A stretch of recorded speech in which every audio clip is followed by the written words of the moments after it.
The additional 7 commandments that make up the crown of Torah are the 7 Noahide laws, the 7 commandments given to all human beings, in addition to the 613 commandments given to the Jewish people. The 7 Noahide laws actually began with Adam. It's not Jews telling non-Jews what to do, it's God telling human beings what to do. God is the creator of heaven and earth. God created all human beings. God created Adam and Eve, and all human beings come from Adam and Eve, and later all human beings come from Noah. Now, when God creates something, there is a purpose in God's creation. God does not create for no purpose. God has given different parts of humanity different missions. The Jewish people, as the priestly class, so to speak, of humanity, were given the mission of bringing God into the world through the Torah and the 613 mitzvot of the Torah. But non-Jews also have a mission and a goal and a purpose for which they will get paradise. They will get eternal reward in Olam Haba, just as Jews do. And the mission of non-Jews are the Noahide laws that were given to humanity.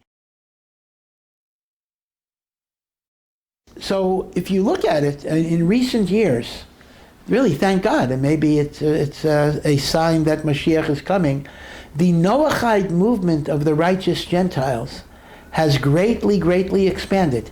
If you Google Noahide laws, you will find various websites, some of which are written by Jewish teachers, but some of which are written by non-Jewish teachers who have studied the Noahide laws, and they become, in effect, the rabbis for the Gentiles.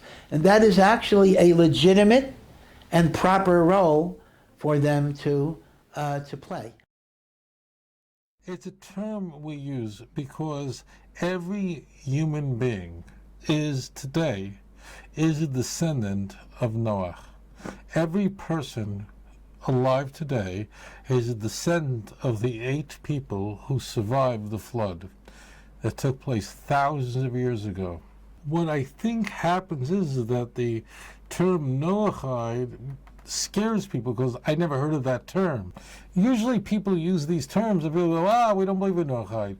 Well, a Noahide is somebody who is not a member of the children of Israel, not to the best of their knowledge, a descendant of Abraham, Isaac, and Jacob, that have embraced the Jewish faith, but have not converted to Judaism in the sense that becoming a Jew, becoming a descendant of Abraham, Isaac, and Jacob. You may ask, number one, and most important, is the prohibition against blasphemy, and its corollary that every person is created in the image of God and must worship God. In fact, all the Noahide laws, a person must observe them because the God of Abraham, Isaac, and Jacob commanded that person to do that. Now, such a person has a place in the world to come. The calling to worship God and submit to God is made all over the Jewish scriptures long before Mount Sinai.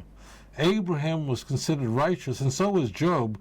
Both of them lived long before the 10 Commandments were given at Mount Sinai.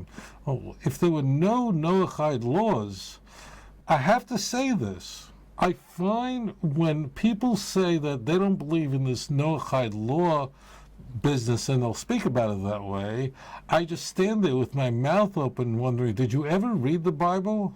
And they'll go, show me the Noahide laws. Well, the Torah doesn't use that language, just like the word religion isn't in the Bible, but it certainly talks about having a faith in God and following that faith.